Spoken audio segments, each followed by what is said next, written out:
शिक्षा ऐसा धन है जिसे कभी कोई आपसे लूट नहीं सकता, लेकिन हाँ, इसे दान जरूर दिया जा सकता है।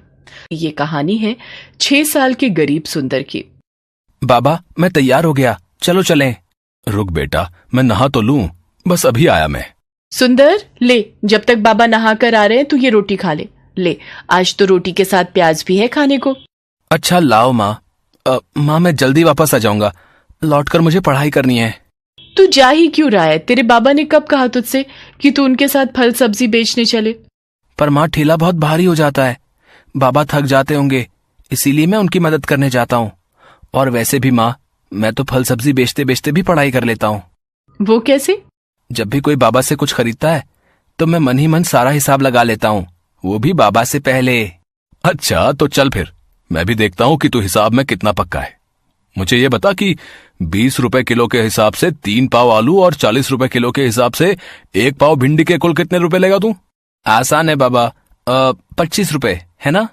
अरे वाह, अच्छा अगर उसी ग्राहक ने आधा दर्जन केले भी ले लिए तो कितने पैसे लेगा?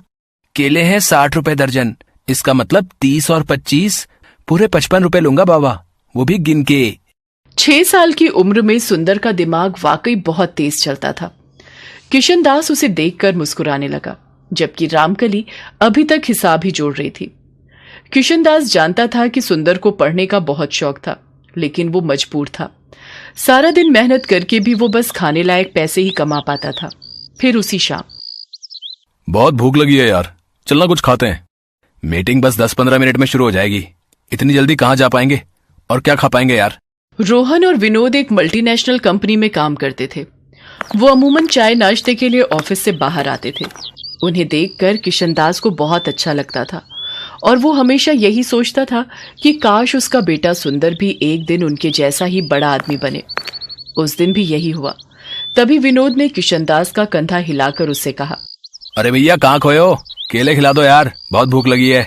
हाँ बाबूजी, ये लीजिए। बाबूजी, आपसे कुछ पूछूं?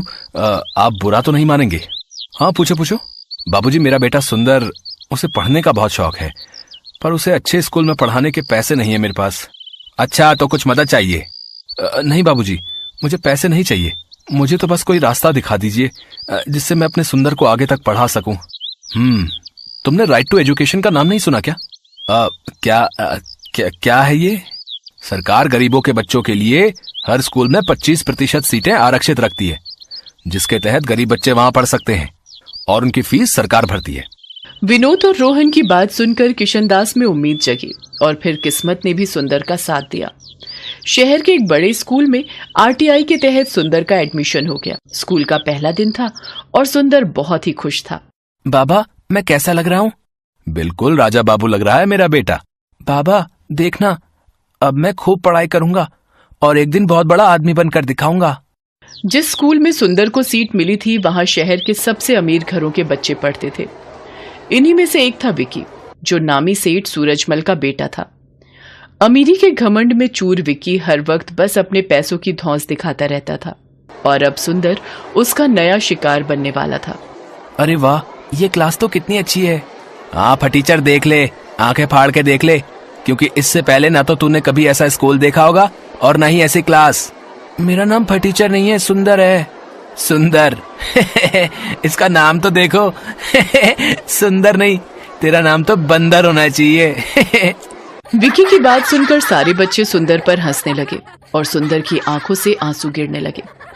लेकिन सुंदर जानता था कि उसे इन बातों पर नहीं, बल्कि सिर्फ पढ़ाई पर ही ध्यान देना है।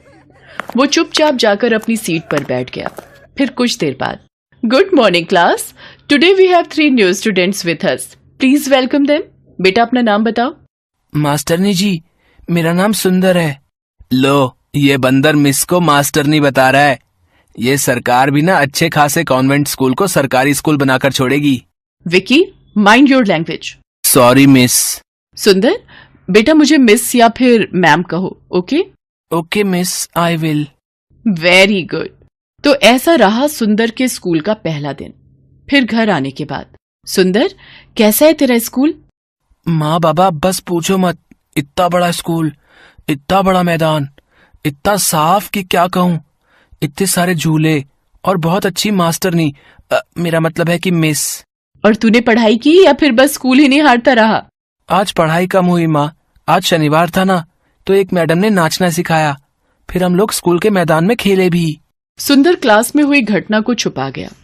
किशनदास की आंखों में सुंदर के सुनहरे भविष्य के सपने तैर रहे थे, जिन्हें पूरा करने के लिए सुंदर भी पूरी मेहनत और लगन से पढ़ाई कर रहा था। जबकि बदमाश और घमंडी विक्की स्कूल में हर वक्त उसका मजाक बनाता रहता था, लेकिन सुंदर उससे कभी नहीं लड़ा। ऐसे ही वक्त गुजरता गया और एग्जाम्स आ गए। सुंदर दिन रात बस पढ़ाई में ही जुटा रहा और आखिरकार वो पूरी क्लास में फर्स्ट आया। दूसरी तरफ विक्की को स्कूल के अलावा उसके घर पर उसे अलग से पढ़ाने के लिए ट्यूशन टीचर भी आते थे। इसके बावजूद उसका रिजल्ट बहुत अच्छा नहीं था। स्कूल में हर कोई सुंदर की तारीफ करने लगा। ये देखकर विक्की सुंदर से और भी चिढ़ने लगा, लेकिन उसने मन लगाकर पढ़ाई करने के बारे में कभी नहीं सोचा। ऐसे ही और कई साल गुजर गए। सुंदर और विक्की दोनों ने 10वीं क्लास की परीक्षाएं दी थी और अब उनकी पहली बोर्ड परीक्षा का रिजल्ट आने वाला था। माँ, मैं राम के घर जा रहा हूँ। उसके घर में कंप्यूटर और इंटरनेट दोनों हैं, तो वहीं अपना रिजल्ट देख लूंगा। ठीक है बेटा, भगवान करे तेरा रिजल्ट बहुत अच्छा हो। 10वीं की परीक्षाओं में सुंदर ने न सिर्फ अपनी क्लास में बल्कि पूरे जिले में टॉप किया। सुंदर के लिए हर कोई खुश था सिवाय विक्की के, क्योंकि इस बार भी उसके नंबर बहुत अच्छे नहीं थे। सुंदर को लगातार मिल रही कामयाबी से विक्की के मन में सुंदर के साथ साथ सभी गरीबों को लेकर गुस्सा बढ़ता चला गया। फिर कुछ और साल बीते। विक्की और सुंदर दोनों ही अब यूपीएससी की तैयारी कर रहे थे। दोनों ने लिखित परीक्षा पास कर ली थी और अब बारी थी फाइनल इंटरव्यू की। दोनों का इंटरव्यू एक ही जगह पर था, तो विक्की को देखकर सुंदर ने उससे कहा, ऑल द बेस्ट विकी। ऐसा है बेटा, तू ये सब नाटक मेरे साथ तो कर मत। आज तक तू छोटे मोटे एग्जाम में टॉप करके अपने आप को तोप समझ रहा था ना। अब देख, ये है असली चैलेंज। अब देखते हैं कौन कितने पानी में है। सुंदर ने फिर विक्की को कोई उल्टा जवाब नहीं दिया और इंटरव्यू के लिए अपनी बारी का इंतजार करने लगा। कुछ ही देर में विक्की को इंटरव्यू के लिए बुलाया गया। फिर इंटरव्यू हॉल में, well mister Vicky, tell me, अगर आप यहाँ के डिस्ट्रिक्ट मजिस्ट्रेट बन जाते हैं तो आप सबसे पहले क्या काम करोगे? सर, सबसे पहले तो मैं ये राइट टू एजुकेशन का ड्रामा बंद करूंगा। क्या कहा? ड्रामा? अच्छा, वैसे आप ऐसा क्यों करेंगे? अरे सर, हमारे पेरेंट्स लाखों रुपए खर्च करके जिस स्कूल में हमें पढ़ाते हैं, वहां ये गरीब और चीप सोसाइटी के लोग हमारी बराबरी करने लगते हैं। बिलीव मी, इससे पूरा माहौल खराब हो जाता है। सरकार ने उन लोगों के लिए सरकारी स्कूल खोले तो हैं, तो उन्हें वहीं तक सीमित रहना चाहिए, मुझे ऐसा लगता है। ओके, इसके अलावा मैं एक काम और करूंगा। ये जितने फालतू लोग अपने ठेले लेकर बेवजह रोड को घेरे खड़े रहते हैं, मैं उनका भी इंतजाम करूंगा। असल में रोड पर इन्हीं की वजह से ट्रैफिक जाम होता है। ओके मिस्टर विकी, अब आप जा सकते हैं। Thank you sir. One more thing sir, I want to say. Yes sir, मेरे डैड यहाँ के जाने माने बिजनेसमैन हैं। ये देखिए, ये रहा उनका कार्ड। इसका मैं क्या करूं? क्या कहना चाहते हो? खुलकर कहो। I want to say that I know how to manage manpower and deal with that bloody workers. So I think I am the best option for. Okay, you can leave now.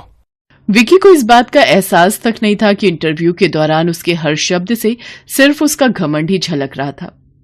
अगली बारी सुंदर की थी। Interviewer ने उससे भी वही सवाल पूछा जो विक्की से पूछा था। सर, अगर मुझे ये सौभाग्य मिलता है तो मैं सबसे पहले ये कोशिश करूंगा कि राइट टू एजुकेशन के तहत कुछ और सीट्स बढ़ा सकूं। क्यों? इससे क्या होगा? सर, इसी कोटे की वजह से आज एक गरीब का बेटा इस लायक हुआ है कि आपके सामने बैठ सके। मैं बस यही चाहता हूं कि मेरी तरह हर किसी को यह मौका मिलना चाहिए। ओके, और एक बात और बताइए, ये रोड पर ट्रैफिक जाम और ये स्ट्रीट वेंडर्स को कैसे डील करेंगे? सर, मैं कोशिश करूंगा कि सभी वेंडर्स के लिए किसी सरकारी जगह का इंतजाम कर सकूं, जहां वो अपना सामान आराम से बेच सकें। अच्छा, तो आप सरकारी जमीन मुफ्त में बांटोगे?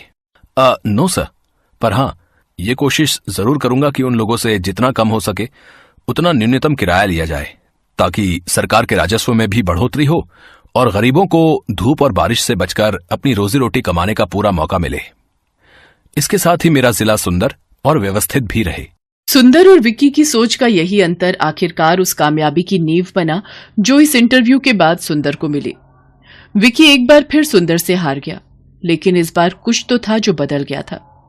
विक्की के पास खुद पर घमंड करने की अब कोई वजह नहीं थी। वो मजबूर होकर अपने पिता का बिजनेस संभालने तो लगा, लेकिन इसके बाद उसमें सुंदर का सामना कर पाने की हिम्मत बाकी नहीं थी। रामलाल अमन कुमार के घर नौकरी करता था। अमन कुमार का बेटा सौरभ एक बड़े स्कूल में पढ़ता था, जबकि रामलाल का बेटा दीपक एक सरकारी स्कूल में पढ़ता था। सौरभ और दीपक दोनों ही पढ़ने में होशियार थे और अपने अपने स्कूल के अच्छे बच्चों में उनका नाम था। देखो पापा, मेरा रिपोर्ट कार्ड मिल गया, मैं क्लास में फर्स्ट आया हूँ। अरे वाह सौरभ, मुझे पता था मेरा बेटा इस बार भी क्लास में फर्स्ट आएगा। अरे रामलाल, दीपक भी तो अपनी क्लास में फर्स्ट आया है ना? अभी कुछ देर पहले ही वो भी अपना रिपोर्ट कार्ड दिखा रहा था। जी साहब, वो भी अपनी कक्षा में अव्वल आया है। पापा, सरकारी स्कूल में पढ़कर तो कोई भी फर्स्ट आ जाता है, वहां की पढ़ाई तो बहुत आसान है। दीपक ने कोई बड़ा काम नहीं किया एक छोटे से स्कूल में फर्स्ट आकर। सौरभ, ये लो लड्डू, मैं फर्स्ट आया हूं ना तो बापू ने सबको बांटे हैं। मैं नहीं खाता ये बेकार से लड्डू। मॉम, वो चॉकलेट बादाम कहाँ हैं जो आपने सबको खिलाए हैं? मेरे पापा तुम्हारे बापू की तरह सस्ते लड्डू नहीं लाते, वो तो चॉकलेट ड्राई फ्रूट लाए हैं। और ज्यादा इतराने की जरूरत नहीं है, तुम हमारे नौकर के बेटे हो, जितनी मर्जी कोशिश कर ले तो मेरी बराबरी नहीं कर सकता। सौरभ बेटा, ऐसे नहीं बोलते, दीपक भी अच्छा बच्चा है। मॉम, मुझे दीपक एक आंख नहीं भाता, मेरे सामने पापा उसकी तारीफ करते रहते हैं, मुझे बिल्कुल अच्छा नहीं लगता। मैं कपिल के घर खेलने जा रहा हूँ। सौरभ को दीपक से नफरत थी। दीपक भी उसकी तरह पढ़ाई में बहुत अच्छा था। ये बात सुनकर सौरभ और गुस्से में आ जाता है। सौरभ कपिल के घर खेलने चला जाता है। क्या हुआ सौरभ, आज तू बड़ा गुस्से में है? मैं दीपक से नफरत करता हूँ। आज मैं जब पापा को अपना रिपोर्ट कार्ड दिखा रहा था तो दीपक ने भी अपना रिपोर्ट कार्ड दिखाया, वो भी मेरी तरह फर्स्ट आया है। फिर तुम ही बताओ, फिर पापा उसकी भी तारीफ करने लगे, वो हमारे नौकर का बेटा है, ये बात मुझे उसे समझानी होगी। अरे तू चिंता क्यों करता है, सब ठीक हो जाएगा। अच्छा सुन, कल दोपहर में सारे दोस्त गेम में पैसे लगा रहे हैं, तू कितने लगाएगा? मेरी तरफ से 200 रुपए लगा दे। अरे तू फिर से अपनी मम्मी के बैंक अकाउंट से 200 रुपए लेगा तो तेरी मम्मी गुस्सा नहीं करेंगी? मेरे पापा बहुत रिच हैं, मेरे पास पैसों की कमी नहीं है। मेरे मम्मी पापा मुझसे कुछ नहीं कहते हैं क्योंकि मैं स्कूल में हमेशा फर्स्ट आता हूँ। सौरभ को गेम पर पैसा लगाने की आदत पड़ गई थी। वो आए दिन अपने दोस्त कपिल और बाकी दोस्तों के साथ ऑनलाइन गेम खेलता और उस पर पैसे लगाता। सौरभ पढ़ाई में अच्छा था, इसलिए उसकी मम्मी भी उसे अकाउंट से पैसे लेने के लिए कुछ नहीं कहती थी। सौरभ, तुमने मॉम के अकाउंट से आज फिर 200 रुपए निकाले हैं। पापा, वो मेरा ऑनलाइन ग्रुप गेम चल रहा है ना, तो उसी के लिए चाहिए थे। अरे मुझे पता है, सौरभ ने मुझे बता दिया था कि वो 200 रुपए ऐड कर रहा है। बेकार में गुस्सा होते रहते हो मेरे लाल पर। वो तो ठीक है संध्या, पर चलिए आप नाश्ता कीजिए, बच्चे हैं आपस में लगे रहते हैं। संध्या अमन की बातों पर ध्यान नहीं देती। सौरभ को गेम खेलने की आदत पड़ती जा रही थी। एग्जाम भी नजदीक आ रहे थे। एक दिन, सौरभ क्या बात है, आजकल लग रहा है तुम पढ़ाई पर ध्यान नहीं दे रहे हो। तुम्हारी मैम का फोन आया था, तुम 2 दिन से ट्यूशन में लेट पहुंच रहे हो। मम्मी, वो एग्जाम आ रहे हैं ना, तो मैं कपिल के घर बैठकर पढ़ाई करता हूँ। हम दोनों साथ में ही ट्यूशन जाते हैं, तो पढ़ते हुए समय का पता ही नहीं चलता। अच्छा ये बात है, तुम कपिल के घर बैठकर एक्स्ट्रा टाइम में पढ़ाई कर रहे हो, ये बहुत अच्छी बात है। उधर दीपक भी अपनी आने वाली परीक्षाओं की तैयारी कर रहा था। बापू, इस बार मुझे फिर से फर्स्ट आना है, देखना मैं खूब मेहनत करूंगा। मुझे पता है मेरे बेटे, तुम पढ़ाई में बहुत मेहनत कर रहे हो। देखना, तुम्हारा ये जोड़ा हुआ विद्याधन एक दिन तुम्हारे बहुत काम आएगा और तुम एक दिन हम सबका नाम रोशन जरूर करोगे। चलो दीपक बेटा, अब आकर ये दूध चावल खा लो, मैंने तुम्हारी पसंद के बनाए हैं। और तुम वो कहाँ जा रहे हो अपनी कक्षा के बच्चों के साथ? माँ, मैं साइंस म्यूजियम देखने जा रहा हूँ, वहां पर विज्ञान संबंधित बहुत से उपकरण हैं। टीचर बता रही थी हमें वहां जाने से बहुत कुछ सीखने को मिलेगा। अच्छा, ये तो बहुत अच्छी बात है। दीपक स्कूल के बच्चों के साथ साइंस म्यूजियम देखने जाता है। वहां उसे प्राइवेट स्कूल के बच्चे भी दिखाई देते हैं, जिनमें सौरभ भी होता है। सौरभ, ये तो वही लड़का है जो कई बार तेरे घर पर भी देखा है। अरे ये हमारे नौकर रामलाल का ही तो लड़का है, गरीब नौकर का बेटा है ये। हाँ, ये नौकर का बेटा है, फिर तो ये भी नौकर हुआ। सब बच्चे दीपक पर हंसने लगते हैं। दीपक घर आकर सुस्त और उदास हो जाता है। बापू, सब बच्चे मुझे नौकर का बेटा कहकर चिढ़ा रहे थे, सब बच्चे मेरे ऊपर हंस रहे थे। अरे मेरे बच्चे, तू इतनी सी बात पर बुरा मान गया? मैं तुझे तभी तो पढ़ा लिखा कर बढ़ा रहा हूँ ताकि तू पढ़ लिख कर बड़ा आदमी बन सके और पैसे कमा सके। रामलाल की बातों को सुनकर दीपक में हिम्मत आ जाती है और वो खुश हो जाता है और खूब मन लगाकर पढ़ाई करने लगता है। अगले दिन दीपक स्कूल जाता है तो उसकी टीचर उसे कक्षा में पूरे साल अच्छा करने के लिए पुरस्कार देती है। दीपक ने पूरे साल बहुत मेहनत करके अव्वल स्थान पाया है, इसलिए दीपक को स्कूल की तरफ से कक्षा में best student of the year का अवार्ड दिया जा रहा है। और मैं जानती हूँ कि फाइनल एग्जाम जो आने वाले हैं, दीपक उसमें भी फर्स्ट क्लास पास होने की पूरी कोशिश में लगा होगा। Thank you ma'am. सब बच्चे तालियां बजाकर दीपक की प्रशंसा करते हैं। घर आकर दीपक अपने बापू और माँ को सारी बात बताता है। अरे वाह, ये तो बहुत सुंदर पुरस्कार है। जीते रहो मेरे बच्चे। बापू, मैं ये पुरस्कार अमन अंकल को दिखाकर उनका आशीर्वाद लेना चाहता हूँ। ठीक है बेटा, चल तू उनका भी आशीर्वाद ले ले। संध्या, तुम्हारे बैंक अकाउंट से 1 लाख रुपए निकल गए और तुम्हें पता तक नहीं। मैं भला इतने पैसे एक साथ कहाँ खर्च करूंगी? मुझे भी कुछ समझ नहीं आ रहा, ये सब कैसे हो गया? रुको, मैंने बैंक से सारी डिटेल निकलवाई है। बैंक की तरफ से ही फोन है। अमन बैंक वालों से फोन पर बात करने लगता है। रामलाल और दीपक भी वहीं खड़े थे। हो गया सत्यानाश। और दो लाडले को मोबाइल फोन। तुम्हारे बेटे ने बेवकूफी में 1 लाख रुपए न जाने किसी ऑनलाइन गेम में लगा दिए। अब भुगतो। और है कहाँ ये सौरभ? वो तो अपने दोस्त कपिल के साथ ट्यूशन गया है। मेरे फोन पर सौरभ के ट्यूशन से फोन। जी, मैं सौरभ की मम्मी बोल रही हूँ। क्या सौरभ ट्यूशन नहीं आ रहा? पर जी ठीक है, सौरभ पिछले 1 हफ्ते से ट्यूशन नहीं जा रहा। तभी सौरभ आ जाता है। क्यों सौरभ, ट्यूशन से आ गए? जी पापा। अब तुम झूठ भी बोलने लगे हो। तुमने 1 लाख रुपए किसी ऑनलाइन गेम में लगा दिए और 1 हफ्ते से ट्यूशन भी नहीं जा रहे हो। 2 दिन बाद तुम्हारे फाइनल पेपर हैं। Papa mummy, I am sorry. मैं कपिल के बहकावे में आ गया था और उसी की वजह से आज मैं स्कूल टेस्ट पेपर में भी पहली बार फेल हो गया। अरे रामलाल, तुम कब आए? और दीपक बेटा, ये तुम्हारे हाथ में क्या है? जी ये वो, आज मुझे स्कूल में बेस्ट स्टूडेंट का अवार्ड मिला तो आपका आशीर्वाद लेने आ गया। जीते रहो बेटा, खूब तरक्की करो। अमन दीपक को आशीर्वाद देकर चुपचाप अपने कमरे में चला जाता है। पापा, क्या मैं अंदर आ सकता हूँ? मुझे अभी तुमसे कोई बात नहीं करनी सौरभ, अपने रूम में जाओ। मम्मी पापा मेरे से नाराज है, वो मेरे से बात नहीं कर रहे। सौरभ, अगर तुम्हें सच में अपनी गलती का एहसास है तो अपनी गलती को सुधारो, फिर तुम्हारे पापा का गुस्सा ठंडा हो जाएगा। मुझे पता है मम्मी, मुझे क्या करना है। सौरभ ने अब कपिल और उसके दोस्तों के साथ गेम खेलना बंद कर दिया और खूब मन लगाकर पढ़ने लगा। पर 2 दिन बाद उसका मैथ्स का पेपर था। उसने ट्यूशन की बहुत छुट्टियां ले ली थी और उसका कोर्स अभी बहुत बाकी रह गया था। मम्मी, मेरा बहुत सारा सिलेबस अभी रिवीजन के लिए बाकी है, मैं कैसे कर पाऊंगा? कुछ सवाल तो मुझे समझ भी नहीं आ रहे। सौरभ, तुम एक काम क्यों नहीं करते? दीपक की मैथ्स बहुत अच्छी है, उसके मार्क्स भी बहुत अच्छे आते हैं और मैंने सुना है अब तो सरकारी स्कूल की पढ़ाई भी बहुत अच्छी हो गई है और प्राइवेट स्कूल की किताबें और सरकारी स्कूल की किताबें एक जैसे कोर्स की पढ़ाई जाती हैं। मम्मी, क्या दीपक मेरी मदद करेगा? मैंने हमेशा उसके साथ गलत व्यवहार किया है। कोई बात नहीं, पर अब तुम्हें अपनी गलती का एहसास है, ये बहुत बड़ी बात है। रामलाल, दीपक को जरा बुला लाओ, सौरभ को मैथ्स में उसकी सहायता चाहिए। हाँ हाँ मालकिन, मैं अभी बुला लाता हूँ।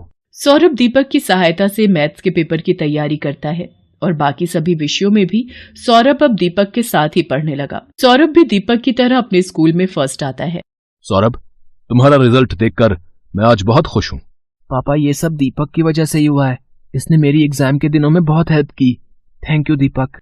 रामलाल, तुम्हारा बेटा दीपक बहुत होनहार है, देखना ये एक दिन जरूर बड़ा आदमी बनेगा। अमन अंकल, एक दिन मैं भी आपकी तरह ही बड़ा बिजनेसमैन बनूंगा। दीपक की बातों को सुनकर रामलाल की आंखों में खुशी के आंसू आ जाते हैं और वो दीपक को गले से लगा लेता है।